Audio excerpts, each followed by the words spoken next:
अस्सलामु अलैकुम व रहमतुल्लाहि व बरकातुहू। हलाला क्या है? किसी भी रीजन या वजूहात की वजह से मेरे खाविंद ने, मेरे शौहर ने, मेरे हस्बैंड ने मुझे तलाक दिया है। अनफॉर्चुनेट, उनको ऐसा एहसास हो रहा है कि नहीं, मैंने इसको तलाक नहीं देना था, मुझे इसको वापस लेकर के आना है, अपने निकाह में फिर से शरीक करना है, तो मेरा निकाह किसी और से करवाया जाएगा। अब वो चाचा ससुर हो सकते हैं, वो मामा ससुर हो सकते हैं, वो देवर हो सकता है, वो जेठ हो सकता है। तो हलाला सिर्फ यहाँ पर खत्म नहीं होता है कि हमें सिर्फ किसी दूसरे मुसलमान मर्द से शादी करनी है, उनके साथ इंटीमेट रिलेशन भी करना है, उनके साथ सेक्सुअल रिलेशन करके फिर वो दूसरा मर्द मुझे तलाक देगा, तब मुझे पहला शौहर मुझे अपनी निकाह में वापस लेगा। इसको कहते हैं हलाला। हलाला की बात हुई तो आपने भी हलाला किया? उस टाइम जब मजार पे बैठा हुआ था ना, उस टाइम 2 हलाले आ गए थे मेरे पास, इकट्ठे आए थे, कोई 3-4 महीने का ही गैप रहा, नहीं ज्यादा हो गया था, मेरे ख्याल से 1.5 साल की बात हो गई थी। वहीं के थे, एक शहजादपुर कुछ ऐसा नाम है, वहाँ की औरत थी, एक नारायणगढ़ साइड की थी। ये 2 मैंने हवाले की थे, दोनों से मैंने 11-11 हज़ार रुपये मिले थे पहली फीस मेरी, उसके बाद नहीं करे। तो उसमें 3 महीने रिलेशन में रहना पड़ता है हलाला के लिए?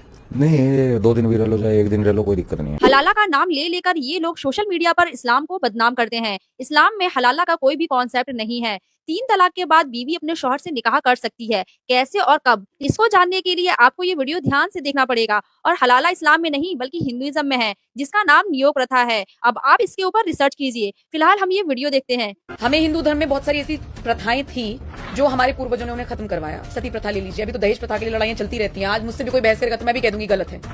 प्रॉब्लम ये है कि मुसलमान मानते नहीं है कि कुप्रथा है हमारे यहाँ पे कोई। कौन सी बताइए आप? हलाला। आप मानेंगे? अब एक मिनट, कि अब हलाला- एक मिनट जी। हलाला जैसी कोई चीज इस्लाम में नहीं है। कॉन्सेप्ट कहाँ से आया? है ही नहीं। मैं आप सुन लीजिए, इस्लाम में यह है कि अगर किसी की तलाक हो गई, कंप्लीट हो गई, अब वो शादी वो से नहीं हो सकती, ठीक है। लेकिन अगर कभी उसकी कहीं शादी हुई या वो डिवोर्स हो गई कभी नेचुरल कोर्स में, तो फिर वो कर सकती है। लेकिन ऐसा करने के लिए जो कर रहे हैं अगर कोई, उसके बारे में प्रॉफिट ने क्या कहा मैं वो सुनाना चाहता हूं। ऐसा करने वाला जहन्नमी है, करने वाला भी और करवाने वाला भी। मरदूद का लफ्ज इस्तेमाल किया है, यानी ये जो करते ना कि भाई ये मैं इसे निकाह करूंगा, कल सुबह तलाक दे दूंगा, ये ऐसा करने वाला जहन्नमी है। और अगर इस्लामी मुल्क है तो ये करने और करवाने वालों को रेप के चार्ज में दे शुड बी हैंग्ड। तो इस्लाम का पहले तो हलाला से कोई ताल्लुक ही नहीं है, पता नहीं कहां से ये लोग चला रहे हैं। Wake up to reality. Assalamualaikum.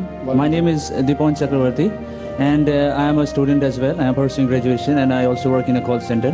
And my question is, why is it important for a woman to marry a third party if she wants to go back to her first husband after her first husband has given her talaq? भाई साहब का सवाल था कि जरूरी क्यों है कि अगर